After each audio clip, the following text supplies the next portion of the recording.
Blood group antigen ए तो antigen B RBC पर पाए जाते हैं तथा एंटीजन के आधार पर ब्लड ग्रुप 4 प्रकार के होते हैं। एंटीजन व एंटीबॉडी को असमान या नॉन सिमिलर रखा जाता है। समान होने की इनकी क्रिया रिएक्शन हो जाती है जिससे एग्लूटिनेशन या फिर एग्लूटिनेशन कहते हैं, जिससे क्या होता है वो मर जाता है इंसान, ठीक है। फिर ब्लड ग्रुप देख लेना ऐसे-ऐसे हैं और कि कौन किसको दे सकता है। फिर आरएच फैक्टर क्या होता है? तो इसे आरएच एंटीजन या डी एंटीजन भी कहते हैं। इस आधार पर ब्लड ग्रुप 2 प्रकार के होते हैं, पॉजिटिव ब्लड ग्रुप और negative blood group. RH antibody किसी में भी नहीं पाई जाती है और जिसमें पाई जाती है वो आरएच पॉजिटिव होता है, जिसमें एब्सेंट होती है वो आरएच नेगेटिव होता है और आरएच एंटीबॉडी तो मिलती ही नहीं है। भारत के 93% लोग पॉजिटिव हैं, 7% लोग नेगेटिव हैं। वर्ल्ड के 85% लोग पॉजिटिव है, 15% लोग नेगेटिव है। फिर है इरिथ्रियोब्लास्टोसिस फेटेलिसिस। तो इसे आरएच इनकम्पैटिबिलिटी, आरएच विसंगति भी कहते हैं। यह केवल तब होती है जब मदर फादर में एक में नेगेटिव है, मदर नेगेटिव है और फादर पॉजिटिव है। चिल्ड्रन पॉजिटिव होगा ब्लड ग्रुप, तो इस अवस्था में पहली संतान नॉर्मल होगी, लेकिन बाद की संतान गर्भावस्था में आ जाती है। इससे बचने के लिए प्रसव डिलीवरी के आधे से 72 घंटे के अंदर एंटीडी का इंजेक्शन लगाते हैं मदर में। फिर इम्पोर्टेंट पॉइंट, एंटीजन ए और बी के आधार पर ब्लड ग्रुप 4 प्रकार के होते हैं, ए बी, ए और बी और ओ। फिर इसे ब्लड ग्रुप का एपीओ सिस्टम कहते हैं। दोनों कार्बोहाइड्रेट शुगर के बने होते हैं। इस रक्त समूह की खोज लैंडस्टीनर ने 1900 में की थी। फिर उसके बाद आरएच एंटीजन के डी एंटीजन के आधार पर ब्लड ग्रुप 2 प्रकार के पॉजिटिव और नेगेटिव होते हैं। आरएच सिस्टम कहते हैं। आरएच एंटीजन प्रोटीन के बने होते हैं। इस रक्त समूह की खोज लैंडस्टीनर व वीनर ने रिसेस बंदर में 1940 में की थी। सर्वाधिक दाता होता है ओ नेगेटिव, सर्वाधिक ग्राही होता है ए बी पॉजिटिव। फिर एंटीजन को एग्लूटिनेट एग्लूटिनोजन, अरे यार, एंटीजन को एग्लूटिनोजन और एग्लूटिनिन कहते हैं एंटीबॉडी को। फिर है एंटीजन ए और बी की जीन क्रोमोसोम गुणसूत्र 9 पर पाई जाती है। इनके जीन IA और IB होते हैं। फिर सबसे ज़्यादा पाए जाने वाले और ये देख लेना कौन-कौन से हैं। फिर नोट वोट ये तो इनको तो हटाते हैं। फिर आता है ब्लड। तो ब्लड 55% भाग द्रव होता है, लिक्विड पार्ट, और 45% होता है ठोस भाग।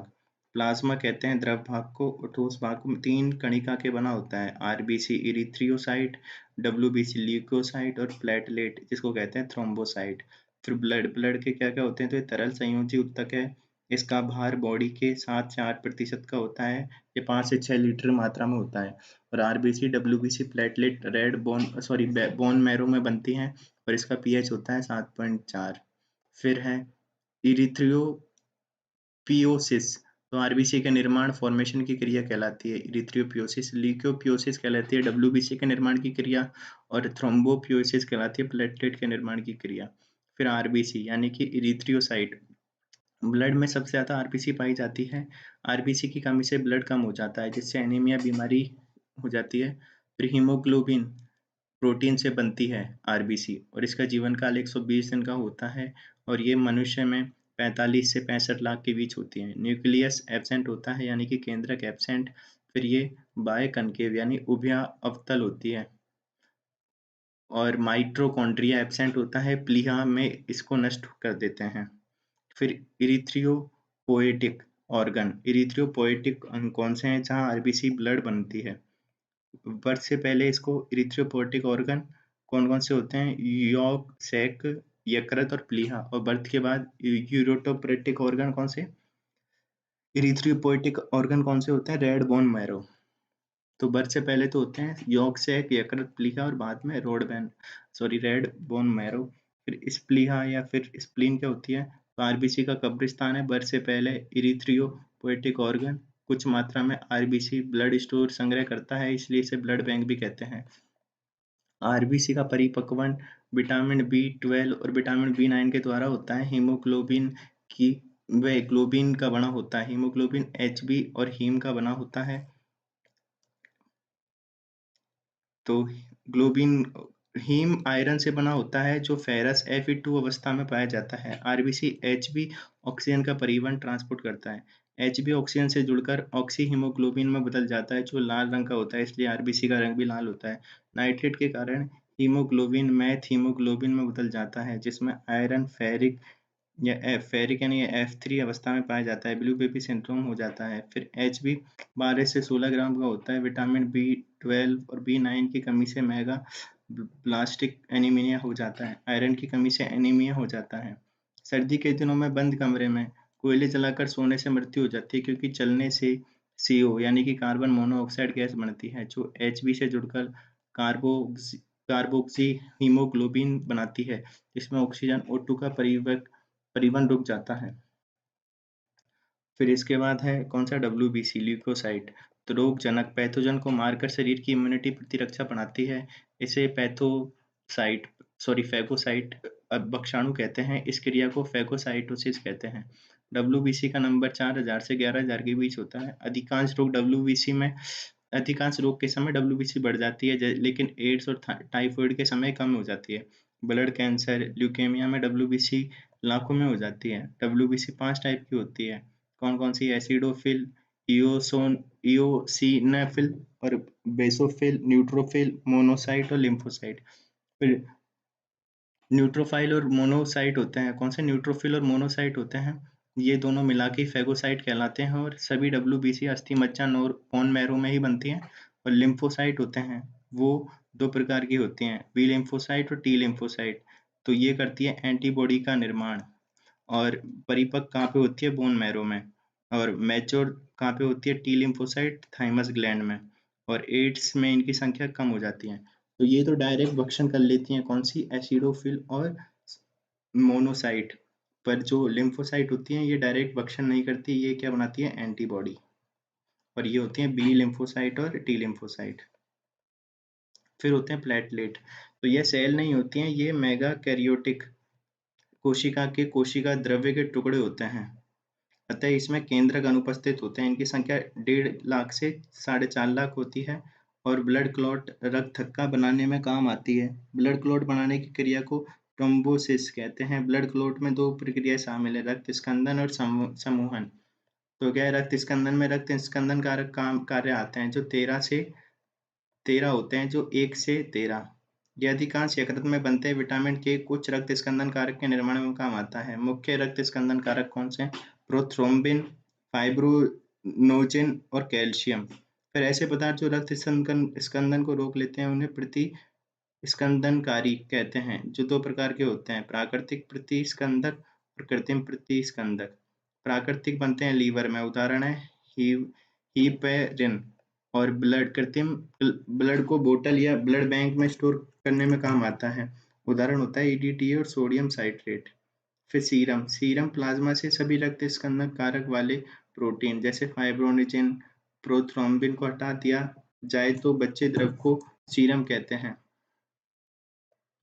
फिर तो वापस से कौन से आ गए? हार्मोन। हार्मोन में पहले आ गए हार्मोन अंतःस्रावी ग्रंथि से निकलते हैं, रासायनिक संदेशवाहक होते हैं, कम मात्रा में निकलते हैं। फिर है मिश्रित ग्रंथि जो होती है अग्नाशय, वृषण और अंडाशय। फिर आती है थाइमस ग्रंथि। इसका कार्य होता है प्रतिरक्षा में। यह ग्रंथि लसीकांग होती है यानी कि लिम्फोइड ऑर्गन। उम्र बढ़ने के साथ छोटी होती जाती है। फिर पीनियल ग्रंथि जो मेलेटोनिन हार्मोन निकलता है जो कि शरीर के कार्य सोना, जागना, भूख को समय के साथ समायोजित करता है, इसलिए इसे जैविक घड़ी भी कहते हैं। इसे तीसरी आंख भी कहते हैं। फिर वृषण यानी टेस्टोस्टेरोन हार्मोन निकलता है जो कि नर के द्वितीयक लैंगिक लक्षण लाता है।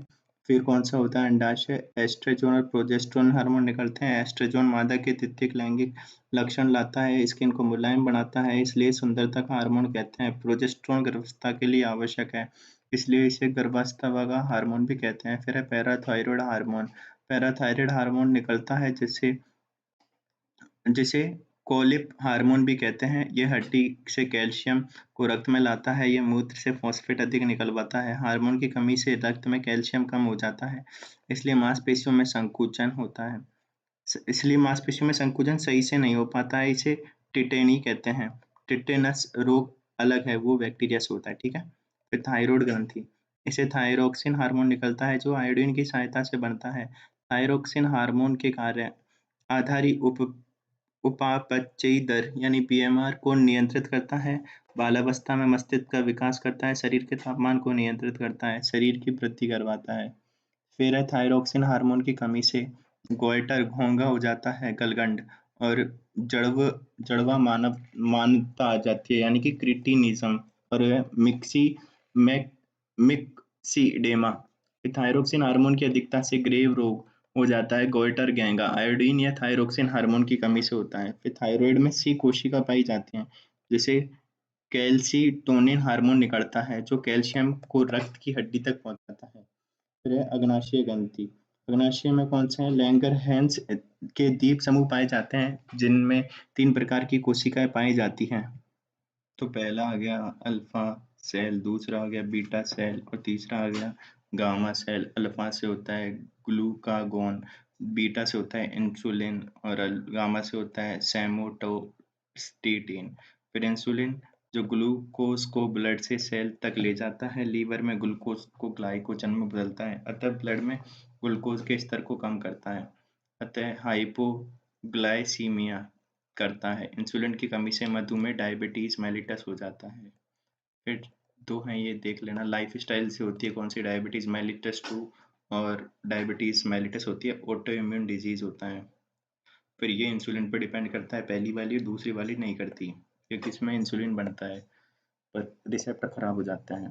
फिर एड्रेनलिन ग्रंथि तो अधिवक्र कहते हैं, किडनी के ऊपर होती है यह ग्रंथि। तो दो भाग होते हैं, आंतरिक भाग को मेडुला कहते हैं, बाहरी भाग को कोर्टेक्स कहते हैं।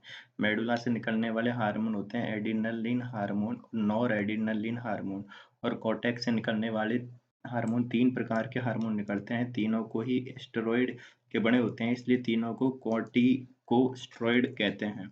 यह कॉर्टिकोस्टेरॉइड शरीर में मिनरल, खनिज, लवण का संतुलन बनाए रखते हैं, इसलिए इन्हें मिनरलोकॉर्टिकोसॉइड कहते हैं। फिर कॉर्टिकोस्टेरॉइड कहते हैं, इसका दूसरा नाम एल्डोस्टीरोन हार्मोन है, ठीक है। फिर यह कॉर्टिकोस्टेरॉइड रक्त में ग्लूकोज के स्तर को संतुलित रखता है, अतः इसे ग्लूकोकॉर्टिकोस्टेरॉइड कहते हैं। इसका दूसरा नाम कॉर्टिकोसोल हार्मोन है। यह कॉर्टिकोस्टेरॉइड शरीर में सेक्सुअल बिहेवियर को संतुलित करता है, इसे सेक्स कॉर्टिकोस्टेरॉइड भी कहते हैं। तो क्या-क्या करते हैं? एक तो सेक्सुअल बिहेवियर को नियमित करता है, संतुलित करता है। फिर कौन-सा है? ग्लूकोज के स्तर को नियमित करता है और खनिज और साल्ट को संतुलित करता है। फिर है एड्रेनलिन और नॉर एड्रेनलिन हार्मोन। दोनों हार्मोन मिलकर काम करते हैं और समान काम करते हैं। ये सामान्य अवस्था में नहीं निकलते, ये आपातकालीन परिस्थिति में जैसे स्ट्रेस, तनाव में ही निकलते हैं। इसे इमरजेंसी हार्मोन या स्ट्रेस हार्मोन भी कहते हैं। अचानक शेर सामने आ जाए, टीचर ने अचानक किसी स्टूडेंट को बोर्ड पर बुला लिया, इसे 3F fear flight fear fear fight flight hormone भी कहते हैं। तनाव, स्ट्रेस में यह हार्मोन ब्लड प्रेशर, रक्तचाप, हार्ट रेट, श्वसन दर आदि को बढ़ा देता है, जिससे तनाव वाली परिस्थितियों से बच पाते हैं।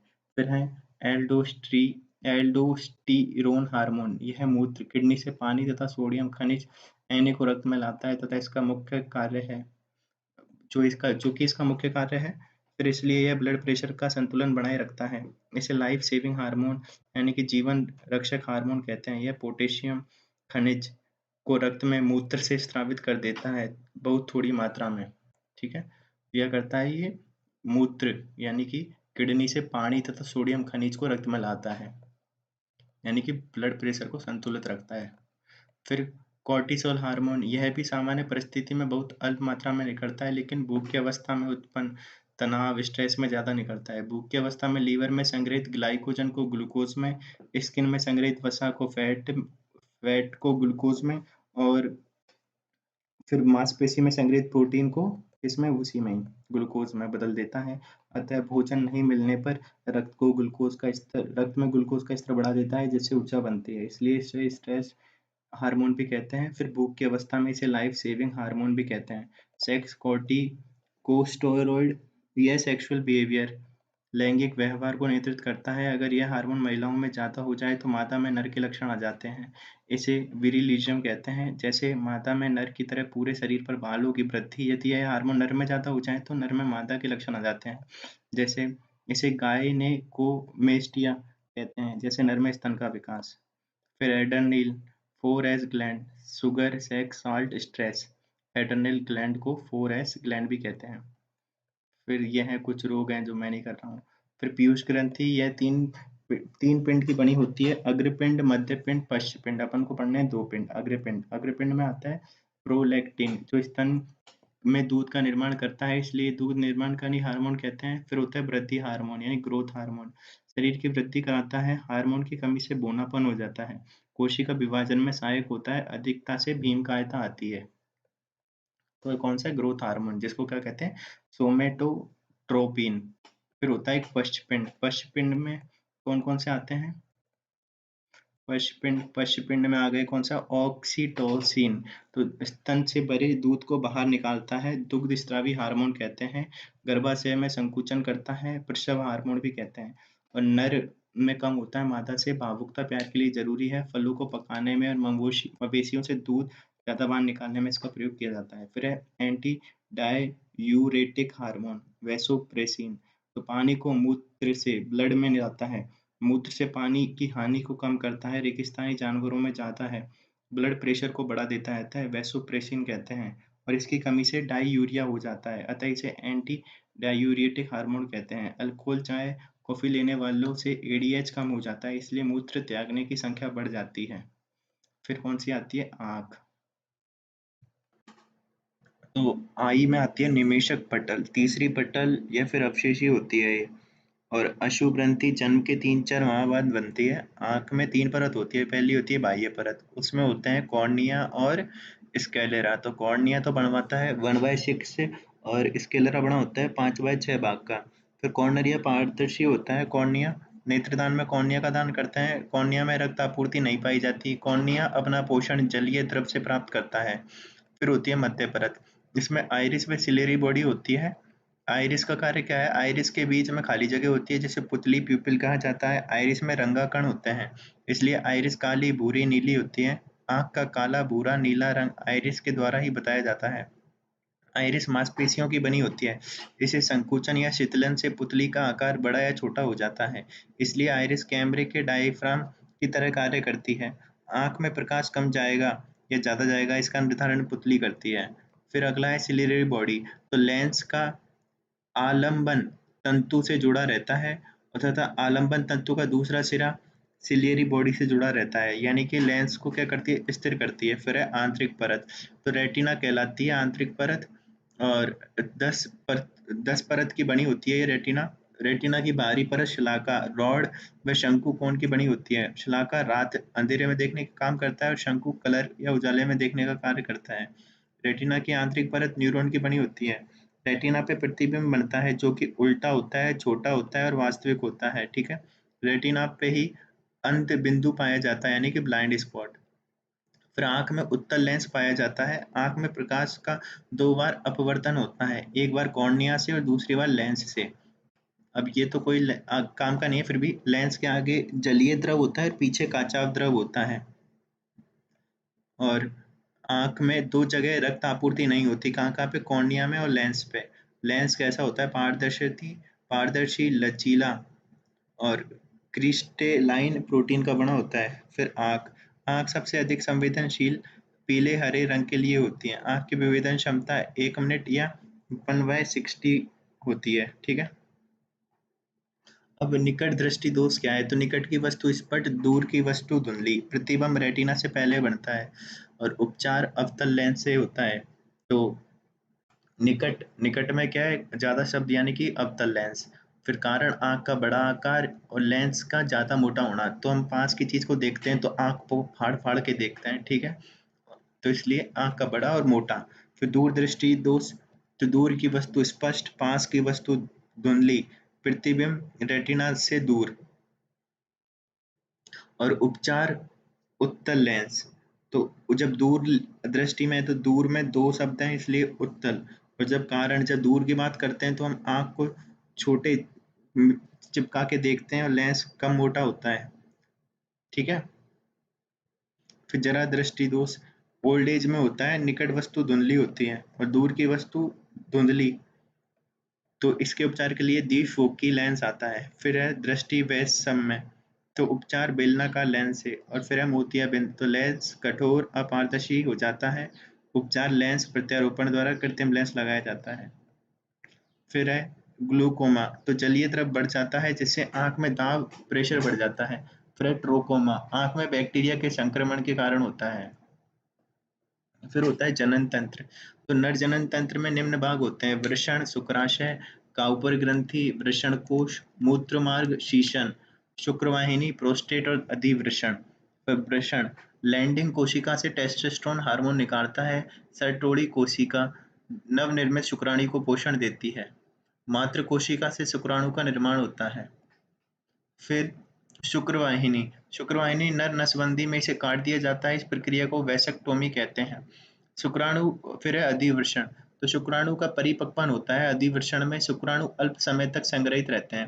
फिर होता है शुक्राशय, शुक्र द्रव बनाता है यहाँ पे, और इस द्रव में फ्रक्टोज होता है जो शुक्राणु को पोषण प्रदान करता है। यह द्रव वीर्य का 70% भाग बनाता है, शुक्राणु का संग्रहण करता है। फिर प्रोस्टेट, यह वीर्य का 30% भाग बनाता है। फिर होता है काउपर ग्रंथि, इसका द्रव वीर्य को क्षारीय बनाता है जिससे वीर्य माता की योनि की अम्लीयता को उदासीन कर देता है तथा शुक्राणु योनि में जीवित रह पाते हैं। फिर है वृषण कोश, तो इसका ताप शरीर के ताप से 2 से 3 डिग्री कम रहता है ताकि शुक्रा जनन हो सके। फिर कौन सा है मादा जनन तंत्र, तो मादा जनन तंत्र आ गया, उसमें है निम्न अंगों से बनकर मिलकर बना होता है: अंडाशय, गर्भाशय, फैलोपियन नलिका और योनि। शुक्राशु व अंडे के मिलने को निषेचन कहते हैं, फैलोपियन नलिका में होता है। निषेचन के बाद युग्मनज बनता है जो 7 दिन बाद गर्भाशय की एंडोमेट्रियम से जुड़ जाता है, इसे आरोपण कहते हैं। फिर मादा नसबंदी में फैलोपियन ट्यूब को काट दिया जाता है, इसको ट्यूबक्टोमी कहते हैं। अंडाशय में 14वें दिन अंडा एग बनता है। 14वें दिन में अंडोत्सर्ग की क्रिया होती है जिसमें अंडा अंडाशय से निकलकर फैलोपियन ट्यूब में आ जाता है। तो अंडाशय से 1 से 14 दिन तक की विकसित हुई पुट्टिका फॉलिकल से एस्ट्रोजन हार्मोन निकलता है। फिर अंडाशय में 14 से 28 दिन तक कार्पस ल्यूटियम से प्रोजेस्टेरोन और एस्ट्रोजन हार्मोन निकलता है। एस्ट्रोजन हार्मोन टूटी हुई एंडोमेट्रियम को दोबारा बना देता है। तो वो टूट क्यों गई? क्योंकि वो अंडाशय निकल गया था यहाँ से। फिर उसके बाद क्या है,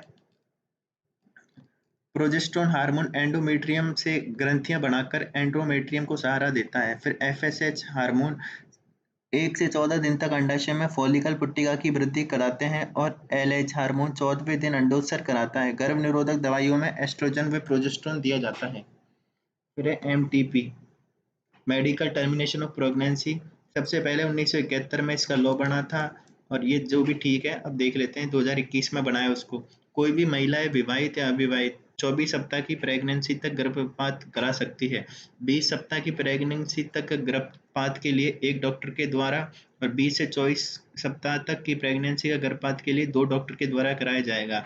18 साल या ज़्यादा उम्र की महिला भी गर्भपात करा सकती है, और 4 परिस्थिति में 24 से सप्ताह के बाद भी कराया जा सकता है: अगर किसी का रेप हुआ है, किसी के गर्भ निरोधक उपाय असफल हो गए हैं, भ्रूण में आनुवांशिक रोग हैं, और प्रेगनेंसी से मां के स्वास्थ्य को खतरा है। फिर अगला है कौन सा, पीसीपीएनडीटी एक्ट 1994 में बना था, बाद में कई बार संशोधन हुए। इसका उद्देश्य जन्म से पहले और गर्भावस्था से पहले भ्रूण लिंग का पता करने पर रोक लगानी थी ताकि कन्या भ्रूण हत्या को रोका जा सके। फिर है रक्त परिसंचरण तंत्र, तो ये नहीं करेंगे, पाचन तंत्र कर लेते हैं। तो जटिल भोजन को सरल भोजन में बदलना पाचन कहलाता है। यह क्रिया आहार नाल में होती है। इस क्रिया में एंजाइम काम में आते हैं जिन्हें जैव उत्प्रेरक भी कहते हैं। पाचन के बाद बना पचित भोजन आहार नाल से निकलकर रक्त में चला जाता है। इस क्रिया को अवशोषण कहते हैं। जिसका पाचन नहीं होता उसे अपचित भोजन या मल कहते हैं। एंजाइम विशिष्ट होते हैं, प्रोटीन के बने होते हैं। फिर आहार नाल के भाग कौन कौन से हैं? मुख छिद्र, मुख गुहा, फिर ग्रासनी, ग्रास नाल, अमाशय, छोटी आंत जो जिसमें होते हैं ग्रहणी, जैजुनम और इलियम, फिर बड़ी आंत, सीकम, कोलोन और मलाशय, फिर होता है गुदा। तो सीकम से उंगली समान उभार निकलता है जिसे अपेंडिक्स कहते हैं। मनुष्य में सीकम छोटी होती है, इसलिए मनुष्य में सेलुलोज एंजाइम नहीं निकलता, और मनुष्य सेलुलोज का पाचन नहीं करते। स्टार्च को माल्टेज में बदलता है माइलेज, और माल्टेज को ग्लूकोज में बदलता है कौन, माल्टेज। फिर प्रोटीन को अमीनो अम्ल में बदलते हैं कौन, पेप्सिन, ट्रिप्सिन और इरेप्सिन। और वसा को वसीय अम्ल में बदलते हैं लाइपेज। फिर मुख, गुहा, जीभ, दांत, लारीय ग्रंथि शामिल होती हैं। तो जीभ स्वाद कलिकाएं पाई जाती है जिनसे स्वाद की जानकारी प्राप्त होती है। मुख्य 5 प्रकार की स्वाद कलिकाएं पाई जाती हैं। फिर होता है लारीय ग्रंथि, तो 3 जोड़ी होती हैं, इनसे लार बनती है। लार में 99% पानी होता है, 1% में टाइलिन यानी कि लाइसोसोम एंजाइम होता है।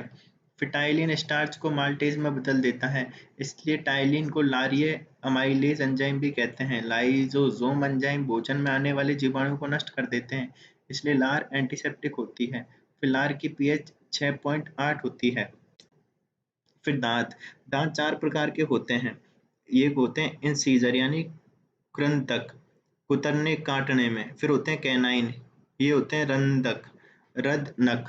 तो इंसीजर, कैनाइन। फिर होते हैं प्री मोलर और एक होते हैं मोलर। तो प्री मोलर चबाने में और मोलर आते हैं ग्राइंडिंग में और क्रशिंग में। तो इंसीजर बिटिंग में, कैनाइन आते हैं टीयरिंग में, प्री मोलर आते हैं चबाने में, मोलर आते हैं ग्राइंडिंग में। मिल्क टीथ, दूध के दांत होते हैं अस्थाई। और फिर होते हैं विजडम टीथ, तीसरे मोलर या अवशेषी हैं, अब ये कोई काम के नहीं है। फिर गज दांत होते हैं टस्क, जो ये 2 इंसीजर होते हैं इनमें। और दांत गर्तदंती होते हैं, अर्थात जबड़ों में पाए जाने वाले गर्तों में पाए जाते हैं। फिर दांतों का एनेमल शरीर का सबसे कठोरतम पदार्थ होता है, ये कैल्शियम फोस्फेट तथा कैल्शियम कार्बोनेट का बना होता है। एनेमल का निर्माण दांत की एमाइलोब्लास्ट कोशिका से होता है। दांत की सफेद पतली परत इनेमल दांत के मुख्य भाग डी डेंटाइन को घेरे रहता है। यह दांत की ओडोंटोब्लास्ट कोशिका बनाता है। फिर है स्टोमक, स्टोमक तो स्टोमक जठर भी कहते हैं या अमाशय भी कहते हैं। तो 4 टाइप की सेल होती हैं इसमें। एक होती है पेराइटल सेल, पेराइटल सेल जो HCl बनाती है। फिर होती है पेप्टिक कोशिका, जो जाइमोजन कोशिका भी कहते हैं इसको। मुख्य कोशिका होती है ये पेप्सिनोजन एंजाइम या प्रोरेनिन एंजाइम बनाती है। कौन कौन से, पेप्सिनोजन या फिर प्रोरेनिन। फिर पेप्सिनोजन HCl से सक्रिय होकर पेप्सिन एंजाइम बनाता है और प्रोटीन का पाचन करते हैं। फिर उसके बाद होता है प्रोनिन, HCl से सक्रिय होकर रेनिन एंजाइम बनाता है जो दूध के प्रोटीन का पाचन करते हैं। यह सिर्फ 6 से 8 साल की उम्र तक निकलता है। फिर होता है जी सेल, तो गैस्ट्रिन हार्मोन निकलता है जो पेराइटल कोशिका को सक्रिय करता है। फिर होती है श्लेष्मा कोशिका, श्लेष्मा कोशिका जो अमाशय की HCl से रक्षा करता है। जठर रस की पीएच 1.5 से 4.5 होती है, अमाशय में सिर्फ प्रोटीन का पाचन होता है। फिर आता है यकृत, तो यकृत अमाशय के बाद हो गई। यकृत पित्त बाइल का निर्माण करता है जो वसा का पायसीकरण करता है। इसका संग्रहण पित्ताशय में होता है, फिर यह ग्रहणी में आ जाता है। बाइल पीएच होती है 7.5 से 8.5, वाटर 97%, अदर बाइल साल्ट होते हैं। और फिर बाइल पिगमेंट में वित्त वर्णक होते हैं जो बाइल को रंग देते हैं। फिर आता है अग्नाशय, अग्नाशय रस निकालता है, अग्नाशयी रस निकालता है जो ग्रहणी में चला जाता है। इस रस में अनेक एंजाइम होते हैं जो पूरे भोजन, कार्बोहाइड्रेट, प्रोटीन, वसा का पाचन करते हैं, इसे पाचक रस कहते हैं। अग्नाशय अमाइलेज एंजाइम स्टार्च जो कार्बोहाइड्रेट का पाचन करते हैं। फिर है ट्रिप्सिन एंजाइम जो प्रोटीन का पाचन करते हैं। लाइपेज एंजाइम जो वसा का पाचन करते हैं। अग्नाशय रस की पीएच होती है 7.1 से 8.6। फिर होता है अंतरायी रस, तो छोटी आंत में स्रावित होता है, ये क्षारीय होता है। इसमें अनेक एंजाइम होते हैं। आंतरीय अमाइलेज एंजाइम स्टार्च का पाचन, इरिप्सिन एंजाइम प्रोटीन का पाचन, माल्टेज एंजाइम माल्टेज का पाचन, सुक्रेज एंजाइम सुक्रोज का पाचन। भोजन का अधिकांश पाचन ग्रहणी में होता है। भोजन का पूरा पाचन जैजुनम में, और भोजन का अधिकांश अवशोषण जैजुनम, भोजन का पूरा अवशोषण इलियम में। आंत में भोजन क्रमानुकुंचन गति से आगे बढ़ता है। यह गति तेज हो जाए तो दस्त और गति धीरे हो जाए तो कब्ज। छोटी आंत की दीवार में रसांकुर पाए जाते हैं जो अवशोषण को बढ़ा देते हैं। बड़ी आंत में कोलन ई कोली जीवाणु पाया जाता है, यह विटामिन के और विटामिन B12 से बनता है।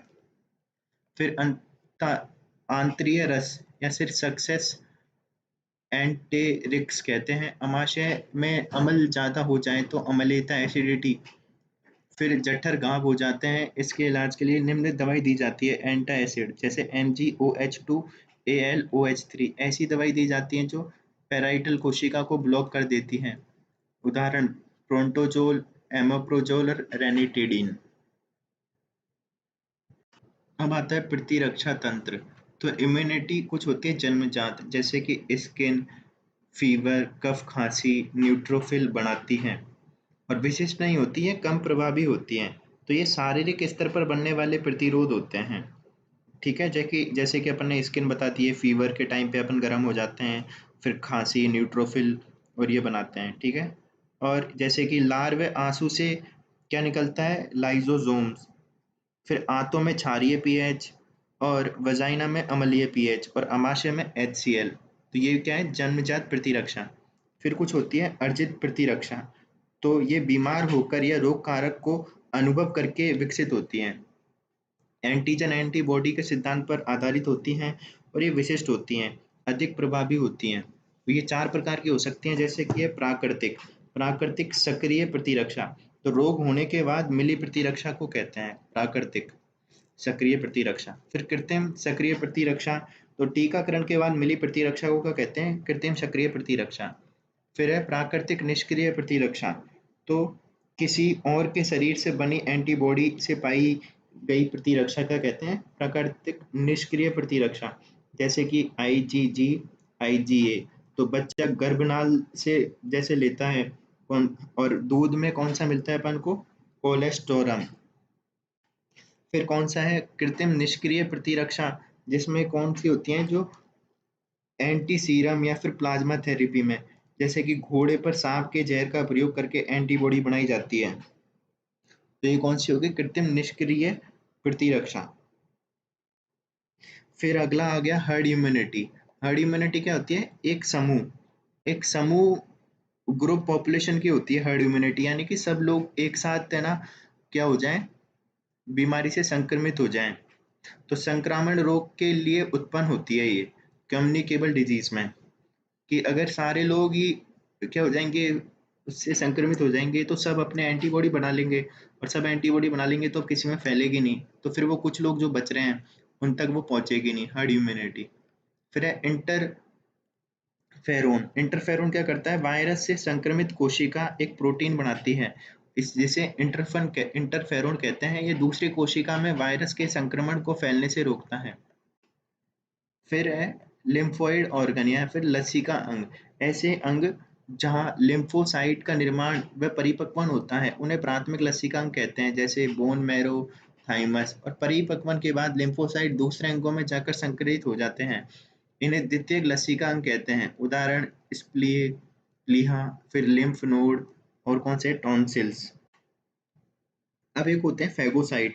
फैगोसाइट वह जैविक प्रक्रिया है जिसके माध्यम से रोगाणु का भक्षण प्रतिरक्षी कोशिकाओं द्वारा किया जाता है।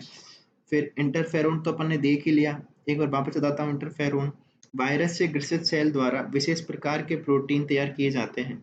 ये प्रोटीन अन्य सेल को वायरस के बारे में जानकारी देते हैं, वायरस द्वारा नई सेल को संक्रमित होने से रोकते हैं। फिर होते हैं कौन से, कंप्लीमेंट सिस्टम, जैसे रोगाणु विशेषतः जीवाणु की कोशिका से जुड़कर उसे नष्ट करता है। और एक होता है रोगाणु से जुड़कर WBC द्वारा रोगाणु भक्षण को प्रेरित करता है। फिर एक होता है एंटीजन। एंटीजन की अगर आई तो क्या बोलेंगे, रोग कारक या बाहर से आई स्टिमुला है या फिर उद्दीपक, जिसे रोग कारक कहते हैं, वो कहलाता है एंटीजन। और एंटीबॉडी किसे बोलेंगे, एंटीजन के विरुद्ध प्रतिरक्षा तंत्र द्वारा तैयार किए गए प्रोटीन एंटीबॉडी कहलाते हैं।